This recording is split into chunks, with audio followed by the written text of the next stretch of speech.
तो मेरे प्यारे बच्चों, आप लोग 10+2 अलीगढ़ प्लस जामिया के लिए तैयारी कर रहे थे और आपका चैप्टर नंबर 1 मैंने पूरा कंप्लीट करवा दिया है। नंबर सिस्टम, साथ में उसके क्वेश्चन भी सॉल्व करा दिए। दूसरा वाला चैप्टर जिसका नाम है पॉलिनोमियल, उसको थियोरेटिकली कंप्लीट कर दिया है। उसके क्वेश्चंस बहुत जल्दी अपलोड हो जाएंगे प्रैक्टिस के लिए आप लोगों की।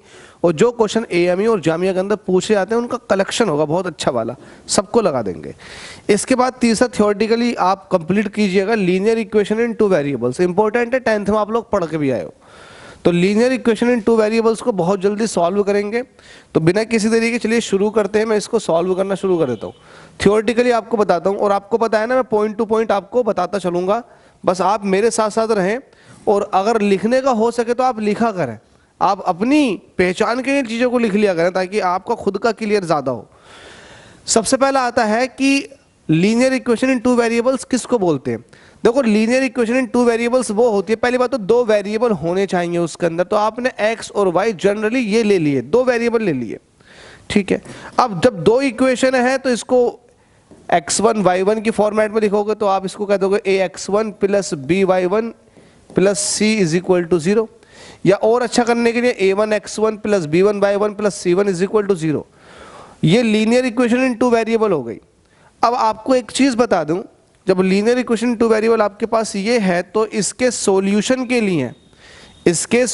के लिए आपको 2 इक्वेशन चाहिए, क्योंकि यहां पर वेरिएबल आपको मिल कितने रहे, 2, x और y। ये 2 वेरिएबल हैं और इनके आगे जो भी a b c चल रहे हैं ना, ये कहलाते हैं कांस्टेंट। तो ये 2 वेरिएबल हैं और इसके सॉल्यूशन के लिए आपको 2 वेरिएबल के सॉल्यूशन के लिए 2 इक्वेशन चाहिए। तो आप दूसरी इक्वेशन ले लेंगे a2x1 plus b2y1 plus c2 is equal to 0। तो ये लीनियर इक्वेशन इन 2 वेरिएबल है और इसकी 2 इक्वेशन होती हैं कंपलसरी, ताकि आप एग्जैक्ट सॉल्यूशन निकाल सको, x1 y1 की वैल्यू निकाल सको, ठीक है। तो चलिए, यहां पर हमसे यही पूछ रहा था कि बताओ कौन सी इक्वेशन जो होती है वो इक्वेशन इन 2 वेरिएबल्स होती है। तो वो कुछ ये फॉर्मेट की होती है, ax plus by plus c is equal to 0, जहां पर तीनों a b c जो है वो रियल नंबर है और a और b 0 नहीं होना चाहिए। अगर a और b 0 हो जाएंगे तो या तो x गायब हो जाएगा या b गायब हो जाएगा। आपको ना तो x गायब करना ना b गायब करना, आपको दोनों रखने। अगर एक भी गायब हो गया तो लीनियर इक्वेशन इन 1 वेरिएबल बच जाएगा। लेकिन हमें ऐसे नहीं करना, हमें a भी रोकना, b भी रोकना, x भी रोकना, y भी रोकना, ताकि ये लीनियर इक्वेशन 2 वेरिएबल बना रहे। इसलिए यहाँ पर कह रखा कि a 0 के बराबर नहीं होना चाहिए, ना ही b 0 के बराबर होना चाहिए। c 0 हो सकता है, नो डाउट, ठीक है। अब ये जो सिस्टम कहलाता है ये कहलाता है लीनियर इक्वेशन 2 वेरिएबल। अब इनको सॉल्वेबिलिटी की कंडीशन क्या है, इनको कैसे सॉल्व करेंगे। तो सॉल्व करने के लिए आपने क्या कह दिया, a1x plus b1y plus c1 is equal to 0, ये पहली वाली इक्वेशन। दूसरी वाली इक्वेशन हो गई a2x plus b2y plus c2 is equal to 0। ये 2 इक्वेशन है। अब बहुत इंपॉर्टेंट है ये चीज कवर करना। ये आपके पास 2 इक्वेशन आ गई। अब इनको आप सोल्व करने के लिए जा रहे हो, तो सोल्व करने के लिए पहली आती है यूनिक सॉल्यूशन की कंडीशन। आपसे पूछता भी है बहुत बार कि यूनिक सॉल्यूशन कब होते हैं, या फिर ये कह देता है क्वेश्चन के अंदर कि सॉल्यूशन यूनिक है, तो बताओ सॉल्यूशन कौन से होंगे।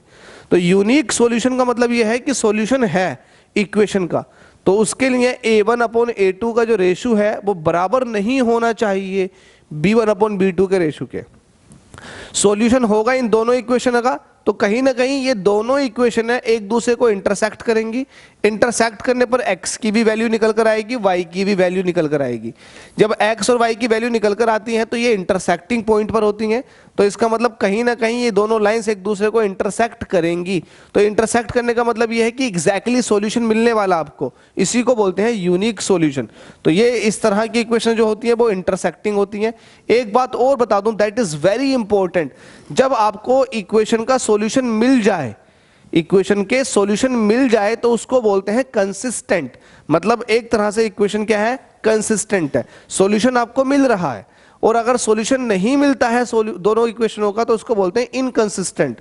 सॉल्व हो सकती हैं तो कंसिस्टेंट, सॉल्व नहीं हो सकती तो इनकंसिस्टेंट। तो यहां पर दोनों लाइनें एक दूसरे को इंटरसेक्ट कर गई। अब आपको पॉइंट ऑफ इंटरसेक्शन पर कोई सॉल्यूशन मिलेगा, सॉल्यूशन मिलेगा तो इसका मतलब इक्वेशन कैसी होगी, कंसिस्टेंट। तो इंपॉर्टेंट चीज थी, आपने याद कर ली। और ग्राफ जो होता है वो इंटरसेक्टिंग इन नेचर होता है यूनिक सॉल्यूशन के लिए, नाम से पता चल रहा है। इसके बाद इसमें अगला आता है, दूसरा आता है इसके अंदर नो सॉल्यूशन। सॉल्यूशन ही नहीं मिलेगा नो सॉल्यूशन, कोई सॉल्यूशन नहीं मिलेगा।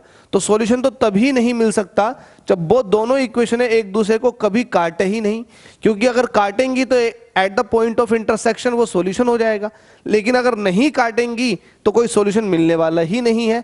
तो इसका मतलब दो इक्वेशन पैरेलल होनी चाहिए, वो कोई सॉल्यूशन नहीं देके जाएंगी। तो नो सॉल्यूशन के अंदर इक्वेशन एक दूसरे के पैरेलल होती हैं, लाइंस एक दूसरे के पैरेलल होती हैं, जिसके लिए कंडीशन बनती है a1/a2, ये बराबर तो हो जाता है b1/b2 के, लेकिन ये बराबर नहीं होता c1/c2 के। तो इस तरह की इक्वेशंस जो होती हैं वो नॉन इंटरसेक्टिंग होती हैं। क्या होती है? Non intersecting. इसको और अच्छे से देखो, यहां पर देख लो, और इसको अच्छे से थोड़ा सा और बड़ा करके दिखा देता हूं, ठीक है। तो यहां पर क्या हो जाएगा? The graph of the two equations are parallel lines. वो पैरेलल लाइन होती हैं जो एक दूसरे को इंटरसेक्ट नहीं करती, कुछ इस तरीके से। अच्छा, जब सॉल्यूशन मिल ही नहीं रहा तो आप इस तरह के सॉल्यूशन को क्या बोलोगे? इनकंसिस्टेंट। सॉल्यूशन ही नहीं मिल रहा आपको। तो ये दोनों पॉइंट आपके कवर हो गए। That is again very important, तीसरा पॉइंट। और 3 पॉइंट ही चलते हैं इसके अंदर। Infinite many solutions. Infinite many solutions कैसे मिल सकते हैं? तो ये ऐसे मिल सकते हैं, लेट अस सपोज कि मेरे पास ये एक इक्वेशन है, अगर दूसरी इक्वेशन भी है ना, उसका मैं ग्राफ प्लॉट करूंगा तो इक्वेशन की जो इक्वेशन का ग्राफ है वो एक स्ट्रेट लाइन है, क्योंकि लीनियर इक्वेशन टू वेरिएबल जो होता है ना, ये स्ट्रेट लाइन ही बनाता है, क्योंकि डिग्री 1 होती है। तो ये स्ट्रेट लाइन है, अगर दूसरी स्ट्रेट लाइन इसके ऊपर सुपर इम्पोज हो जाए पूरी तरह से, तो ईच एंड एवरी पॉइंट पर आपको सॉल्यूशन मिल जाएंगे। तो आप कहोगे कि यार ऐसा तो बहुत सारे सॉल्यूशन मिल जाएंगे, क्योंकि जाहिर सी बात है जो x की वैल्यू पहली वाली इक्वेशन के लिए होगी वो दूसरी वाली इक्वेशन के लिए भी होगी, तो आपको बहुत सारे सॉल्यूशन मिल जाएंगे उसमें, क्योंकि दोनों ओवरलैप हो चुकी है। तो इसलिए तीसरे वाले के अंदर आता है इनफाइनाइट मैनी सॉल्यूशन। तो उसके लिए शर्त क्या है? उसके लिए शर्त यह है कि दोनों इक्वेशन सेम होनी चाहिए, दोनों इक्वेशन सेम होनी चाहिए, और सेम के लिए ये रेशियो इक्वल होता है। सेम के लिए ये रेशियो इक्वल होता है। a1/a2 का रेशियो बराबर होता है b1/b2 के बराबर होता है c1/c2 के। जैसे कि आपने कह दिया 2x + 3y + 6 = 0, तो दूसरी इक्वेशन हो जाएगी 4x + 6y + 12 = 0। ये कुछ नहीं है, यही वाली इक्वेशन को आपने 2 से मल्टीप्लाई कर दिया, ये वाली इक्वेशन बन गई। तो ये इनफाइनाइट मैनी सॉल्यूशन की कंडीशन है। अब जब इनफाइनाइट मैनी सॉल्यूशन की कंडीशन आ गई तो इक्वेशन होंगी कैसी? कंसिस्टेंट, और एक दूसरे के ऊपर ओवरलैप की हुई होती है, ठीक है। तो ये भी हो गया, the system is said to be consistent. और इस कंडीशन में सिस्टम कैसा होगा? कंसिस्टेंट होगा, और इक्वेशन एक दूसरे को कोइंसाइड कर जाएंगी, कोइंसिडेंट कर जाएंगी। एक्चुअल में ये ऐसा लग रहा था कंसिस्टेंट की तरह। चलो ये भी समझ लिया। अब आता है एल्जेब्रिक मेथड। इसको सॉल्व करने का कोई मेथड तो होगा, इक्वेशनों को सॉल्व करेंगे, पता तो लगाएंगे ना कि ये मैनी सॉल्यूशंस हैं, तो कैसे निकालेंगे, या फिर यूनिक सॉल्यूशन के लिए। स्पेशली हम यूनिक सॉल्यूशन की बात करते हैं, तो यूनिक सॉल्यूशन के लिए कैसे सॉल्व करेंगे वो देखना है। तो यूनिक सॉल्यूशन की मेथड है एल्जेब्रिक मेथड है, और मेथड आती है 3। एक आता है सब्स्टिट्यूशन मेथड, और एक आता है एलिमिनेशन मेथड, और एक आता है क्रॉस मल्टीप्लिकेशन मेथड। जिस मेथड से आपका आंसर आ जाए आप वो वाली मेथड लगा दो। कंपलसरी नहीं होता है कि आपको यही मेथड यूज करना, जो भी मेथड आपका आंसर दे जाए ना उस मेथड को लगा दो। तो इसमें आती है एक सब्स्टिट्यूशन मेथड, तीसरा आता है क्रॉस मल्टीप्लिकेशन, और दूसरा आता है एलिमिनेशन मेथड। सब्स्टिट्यूशन मेथड में क्या होता है? आपके पास एक्स वाई में इक्वेशन चल रही होती है, और दूसरी इक्वेशन भी एक्स वाई में चल रही होती है। तो दूसरी इक्वेशन से या तो एक्स की वैल्यू निकालो या वाई की वैल्यू निकाल लो, और वो वैल्यू निकाल कर रख दो उस ऊपर वाली इक्वेशन में। जब आप ऐसा करते हो तो ऊपर वाली इक्वेशन सिर्फ एक वेरिएबल में बन जाती है, जिसकी वजह से आप उस वेरिएबल की वैल्यू निकाल लेते हैं, और वेरिएबल की वैल्यू निकाल कर उसको तीसरी वाली इक्वेशन में पुट कर देते हैं। तो ये होता है सब्स्टिट्यूशन मेथड। किसी एक की वैल्यू निकाल कर दूसरी इक्वेशन में पुट कर दो। एलिमिनेशन मेथड में क्या होता है? आप कोफिशिएंट इक्वल करके माइनस करते हो, तो उसमें कोई एक एक्स वाला, या तो एक्स या फिर वाई, वो एलिमिनेट हो जाता, कट जाता। तो एलिमिनेशन मेथड में ये होता है। ये तो आप लोग बहुत ज्यादा प्रैक्टिस करके आए हो, लेकिन क्रॉस मल्टीप्लिकेशन पर आपने बहुत कम प्रैक्टिस की होगी, तो इसी को समझ लेते हैं। तो क्रॉस मल्टीप्लिकेशन में सबसे पहले आपको क्या लिखना होता है? इक्वेशन लिखनी होती है। ये आपने इक्वेशन लिख दी पहली वाली, ये लिख दी दूसरी वाली, ठीक है। यहाँ पर माइनस नहीं लगेगा, माइनस यहाँ पर लगेगा। ये लिखने के बाद में इसका तरीका क्या सॉल्व करने का? सॉल्व करने का तरीका मैं आपको बताता हूँ। आपको एक्स के लिए सॉल्व करना है, फिर वाई के लिए सॉल्व करना है, फिर आपने यहाँ -1 लगा देना आंखें बंद करके। सॉल्व करने से पहले सबसे पहले आप सारे वेरिएबल्स को या फिर कांस्टेंट को लेफ्ट हैंड साइड की तरफ को ले आओगे, यहाँ पर 0 छोड़ोगे। अगर आपने ऐसा कर दिया तब आप x लिखोगे बराबर y लिखोगे बराबर -1। जब आप x लिखोगे तो x वाला हाइड कर दोगे। जब आप x वाला हाइड करोगे तो यहाँ पर डिटर्मिनेंट के अंदर लिखोगे b1 b2 और बचा c1 c2 वेरिएबल को छोड़ के, ठीक है, इसको बोलते हैं डिटर्मिनेंट। जब आप y के लिए सोल्व करोगे तो y वाला हाइड कर दोगे, ये आ जाएगा a1 a2 और c1 c2। -1 के लिए सोल्व करोगे तो c वाला हाइड कर दोगे तो लिख दोगे a1 a2 और हो जाएगा b1 b2। डिटर्मिनेंट को सॉल्व करने का तरीका जो पाया जाता है वो ये पाया जाता है, आप पहले इसकी मल्टीप्लाई करते हो इसके साथ, तो b1 c2 ये हो गया b1 c2, फिर माइनस लगा के इसकी मल्टीप्लीकेशन इसके साथ, ये हो जाएगा b2 c1, तो ये x के लिए खत्म। आप सिमिलरली ऐसे इसके लिए करोगे, इसकी मल्टीप्लाई इसके साथ a1 c2 माइनस, देखो a1 c2 minus a2 c1, ये y के लिए हो गया। ऐसे -1 लगोगा लास्ट में, इसके साथ करोगे तो a1 b2 minus a2 b1, बात खत्म। इस तरह सोल्व करोगे तो आपके पास ये आ जाएगा। अब सोल्व करने का तरीका क्या, आप इसको ले लो, लास्ट वालों को एक दूसरे के इक्वल रख दो, यहाँ से x की वैल्यू, इसको ले लो, लास्ट वालों को एक दूसरे के इक्वल रख दो, y की वैल्यू। तो इस तरह से आप वैल्यूज फाइंड आउट कर सकते हो, ठीक है। अब होमोजीनियस सिस्टम ऑफ इक्वेशन कब कहलाता, homogeneous equation system of equation कब कहलाता है, जब इक्वेशंस वैल्यू देकर जाती हैं, जब इक्वेशन कंसिस्टेंट सॉल्यूशन देकर जाती है ना, उसको बोलते हैं होमोजेनियस सिस्टम ऑफ इक्वेशन, ठीक है। तो अब ये कब देकर जाती है, दो ही कंडीशन में, एक तो है यूनिक सॉल्यूशन और एक है infinite many solution. Unique solution के लिए कंडीशन है ये वाली a1/a2 is not equals to b1/b2, और इनफाइनाइट मैनी सॉल्यूशन के लिए कंडीशन है a1/a2 is equal to b1/b2 is equal to c1/c2। तो ये आपको ध्यान रखना। इसके बाद आता है डाउन स्ट्रीम। आपने नाव चलते हुए देखी होगी, पानी की दिशा में चल रही है तो उसको बोलते हैं डाउन स्ट्रीम, और पानी के अपोजिट डायरेक्शन में चल रही है। लेट अस सपोज कि नदी के अंदर पानी चल रहा है इस तरफ को, है ना, नीचे की तरफ को पानी आ रहा है, लेकिन नाव जो चल रही है वो ऊपर की तरफ को चल रही है, तो इसको बोलते हैं अप स्ट्रीम। नाव के मूवमेंट को क्या बोलते हैं, अप स्ट्रीम। अगर नाव जो है पानी की दिशा में चलेगी तो उसको बोलेंगे डाउन स्ट्रीम, ठीक है। तो डाउन स्ट्रीम अप स्ट्रीम का मसला समझ में आ गया। अब इसके ऊपर कुछ फॉर्मूले बनते हैं, एक दो फॉर्मूले हैं उनको देख लो। फॉर्मूले में क्या, कुछ नहीं है, फर्जीवाड़ा है एकदम, आप समझ लोगे। अप स्ट्रीम को मैंने आपको एक्सप्लेन कर दिया क्या होती है अप स्ट्रीम। इसके बाद आता है if speed of the boat in still water is x km/h।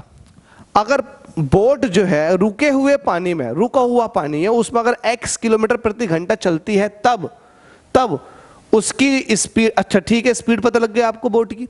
Boat की स्पीड के बाद लेट अस सपोज कि y km/h जो है वो पानी की रफ्तार है। पानी की रफ्तार क्या है, y km/h, और यहां पर x km/h नाव की रफ्तार है रुके हुए पानी में।